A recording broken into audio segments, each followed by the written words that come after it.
안녕하세요. 자, 안녕하세요. 주짓수 쉽게 알려드리는 김관장 박 사장입니다. 자, 오늘은 주짓수의 꽃 스파링. 자, 스파링을 어떻게 하는지 한번 배워보겠습니다. 그리고 중간중간에 주짓수 용어도 같이 한번 배워보겠습니다. 자, 시작. 아직 기술도 모르는데 벌써 스파링을 배워도 될까요? 당연히 됩니다. 스파링부터 배우셔야 돼요. 지금 각자 체육관에서 여러분들이 배우고 있는 기술, 그리고 앞으로 배울 기술들이 다 이 스파링을 하기 위해서 배우는 거예요. 그러면 여러분들이 배우는 기술이 스파링 할 때 어떤 상황에서 쓰이는지 알아야 되겠죠? 그러려면 일단 스파링의 전반적인 스토리 라인을 알아야 됩니다. 그래서 제 개인적인 생각은 스파링이 먼저고 다음이 기술입니다. 스파링을 하다 막히니까 기술들이 생겨나는 거겠죠? 내가 가야 하는 목적지가 있는데 그 사이에 너무 많은 문들이 있는 거예요. 일단 내가 저까지 가야 되는 건 알겠는데 문들이 다 잠겨 있어요. 그럼 나는 그 문을 열기 위해서 열쇠를 구해야 돼요. 그게 바로 기술입니다. 내가 얼마나 많은 문을 적재적소에 설치할 수 있느냐, 그리고 상대가 그런 문을 만들었다면 그럼 나는 얼마나 많은 열쇠를 가지고 있느냐, 그걸 많이 가진 사람이 이기는 거예요.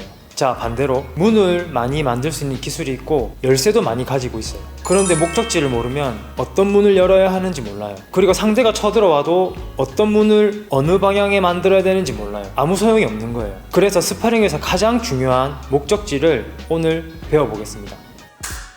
일단 우리가 배우고 있는 주짓수의 목적은 무엇인가? 주짓수는 서브미션으로 가기 위한 움직임입니다. 그럼 서브미션이 뭐냐? 쉽게 말해서 상대방을 아프게 하는 기술입니다. 그래서 탭을 받아내는 거죠. 탭은 서브미션이 걸렸을 때 상대방이 아프기 때문에 이제 그만하라고 알려주는 게 탭이에요. 그러면 탭은 어떻게 치느냐? 자, 첫 번째, 내 손으로 상대가 느낄 수 있을 정도의 강도로 2번 이상 치는 거예요.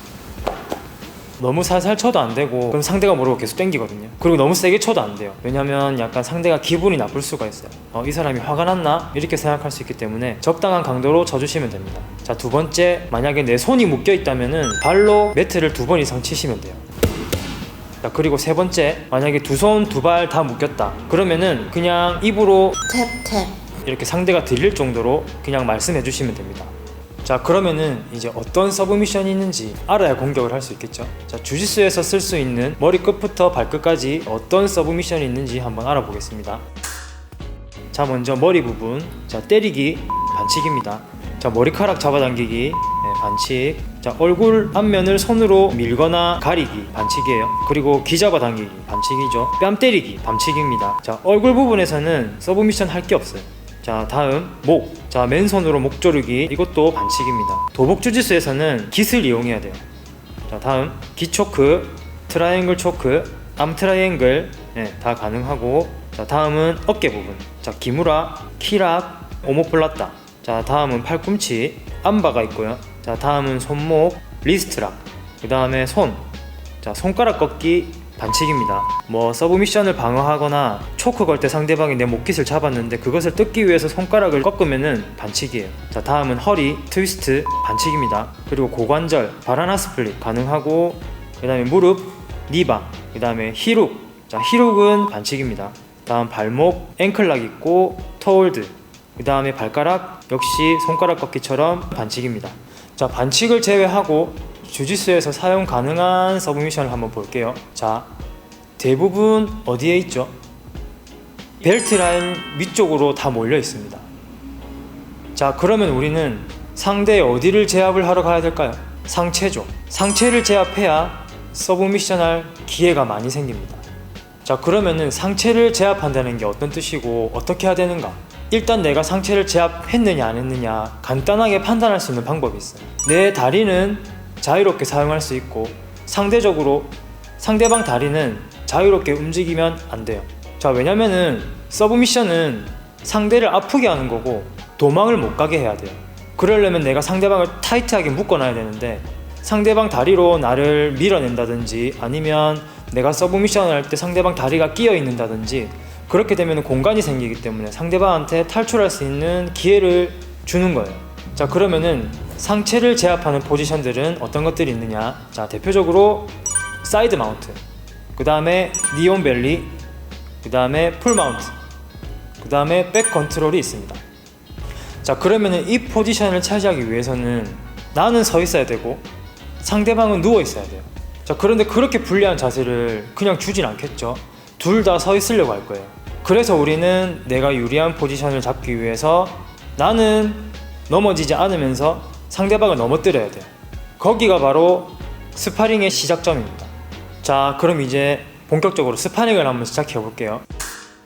일단 스파링을 시작하면은 인사를 하고 둘 다 서 있습니다. 상대를 넘기려고 이렇게 틈을 보고 있겠죠. 이 상황을 스탠딩 상황이라고 하고, 상대를 넘어뜨리는 기술을 테이크다운이라고 합니다. 뭐 유도식이든 레슬링식이든 모두 다 가능합니다. 자, 제가 상대를 넘어뜨렸어요. 자, 그럼 이제 누워있는 사람의 상체를 제압하러 가면 되겠죠. 근데 그걸 알고 있는 사람이 그냥 주진 않죠. 자, 이렇게 당연히 막으려고 할 거예요. 자, 이렇게 막는 행위를 가드라고 합니다. 그리고 위에 있는 사람은 탑이라고 해요. 자, 그리고 탑에 있는 사람이 상대방 가드를 뚫고 상대방의 상체를 제압했을 때 가드 패스라고 합니다. 자, 상대방의 가드를 지나간다고 해서 가드 패스라고 해요. 자, 이렇게 되면 이제 내가 유리한 포지션에 왔기 때문에 공격을 이어나가면 되겠죠. 자, 반대로 스탠딩 상황에서 제가 넘어졌습니다. 자, 그러면 상대방의 가드 패스를 막아야 되겠죠, 적극적으로. 자, 그런데 밑에 있는 사람은 계속 방어만 하느냐? 아니죠. 누워있는 상태에서는 가드 패스라는 걸 아예 할 수가 없기 때문에 상대를 다시 넘겨서 내가 다시 일어나면 되겠죠. 자, 이 행위를 스윕이라고 합니다. 자, 스윕을 하고 나니까 아까 전에 내가 스탠딩에서 상대방을 넘어뜨린 장면이랑 똑같이 됐죠. 자, 그럼 이제 뭘 해야 될까요? 당연히 가드 패스를 해야 되겠죠. 그럼 넘어진 사람은 뭘 하느냐? 당연히 다시 스윕을 해서 내가 원래 있던 자리로 돌아가야 되겠죠. 이게 탑과 가드의 싸움입니다. 자, 그래서 탑에 있는 사람은 스윕을 조심하고 가드 패스를 해야 되고, 가드에 있는 사람은 가드 패스를 막으면서 스윕을 시도해야 됩니다. 자, 그런데 가드에서 할 수 있는 게 하나 더 있습니다. 자, 아까 서브미션에서 설명했을 때 내가 유리한 포지션의 기준이 뭐였죠? 내 다리는 자유롭고 상대방 다리는 자유롭지 못하는 거. 자, 그런데 탑에 있는 사람을 보면 탑에 있는 사람은 기본적으로 서 있어야 돼요. 그래서 이 사람의 다리는 가드 패스를 하기 위해서 뛰어다녀야 되고, 가드에 있는 사람이 스윕을 시도했을 때 그것을 방어하기 위해서 밸런스를 잡는 데 다리를 사용해야 돼요. 그래서 탑에 있는 사람은 서브미션을 하기 위해서는 내 다리를 사용하지 않고 상대방 상의를 제압할 수 있는 사이드 마운트나 니온벨리, 풀 마운트 가야지만 서브미션을 할 수가 있어요. 하지만 가드는 이미 누워있기 때문에 다리를 마음껏 사용할 수 있어요. 사용할 수 있는 범위도 아주 넓기 때문에 언제든지 상대의 상체가 가까워지면은 서브미션을 할 기회가 생깁니다. 자, 그래서 다시 정리를 해드리면은 탑에 있는 사람은 스윕을 조심하면서 가드 패스 해야 되고 서브미션까지 조심하셔야 됩니다. 그리고 가드에 있는 사람은 가드 패스를 막으면서 스윕을 시도하고 서브미션까지 노리셔야 돼요. 자, 이제 탑에 있던 사람이 스윕도 조심하고 서브미션도 조심하고 가드 패스에 성공을 했어요. 자, 그럼 이제 계속 공격을 이어나가면 되겠죠. 서브미션을 시도하시면 되는데 서브미션을 바로 성공하기는 좀 힘들어요. 그래서 추가 점수를 얻으려고 노력을 하셔야 됩니다. 추가 점수는 뭐냐? 자, 아까 전에 서브미션을 할 수 있었던 유리한 포지션, 니온벨리, 풀마운트, 백컨트롤, 그 자세로 가기 위해서 노력을 하시다 보면은 상대방도 그 포지션을 주지 않기 위해서 움직이겠죠. 자, 그렇게 되면은 틈이 생깁니다. 그 틈을 잡고 서브미션을 노리시면 돼요. 자, 그리고 서브미션을 시도를 하다가 상대방이 그 서브미션을 막는다. 적극적으로 막겠죠. 왜냐면 바로 탭을 치면 경기가 끝이니까. 그러면은 또다시 추가 점수를 낼 수 있는 기회가 또 생겨요. 방어하는 사람 입장에서는 서브미션이랑 점수를 동시에 방어하기는 쉽지가 않습니다. 그래서 어느 하나는 상대적으로 틈이 생겨요. 그걸 노리시면 됩니다. 그래서 사이드 마운트 잡았다고 가만히 있으면 안 돼요. 계속 움직이셔야 됩니다. 자, 반대로 가드 상황에서 스윕도 못하고 서브미션도 놓쳤어요. 그렇게 하다가 가드 패스를 당했습니다. 자, 그럼 뭘 해야 될까요? 여기서는 무조건 탈출입니다. 탈출, 무조건 탈출하셔야 돼요. 가만히 있다가는 아까처럼 상대에게 추가 점수를 주거나 서브미션 기회가 생기게 되겠죠. 혹시나 여기서 역전을 하기 위해서 무리하게 서브미션을 들어갔다가는 역으로 당합니다. 초보분들이 실수를 많이 하시는 부분이거든요. 여기서는 무조건 탈출입니다. 자, 탈출해서 다시 가드와 탑 상황을 만들어 놓은 다음에 그때 스윕을 하거나 서브미션을 하셔야 돼요. 자, 그래서 사이드 상황에서는 위에 있는 사람은 추가 점수를 내거나 서브미션을 하기 위해서 계속 움직이셔야 되고, 밑에 있는 사람은 무조건 탈출입니다. 무조건 탈출을 한 다음에 그 전 상황으로 되돌려 놓고 수입을 하거나 서브미션을 해야 돼요. 이게 스파링의 전부입니다.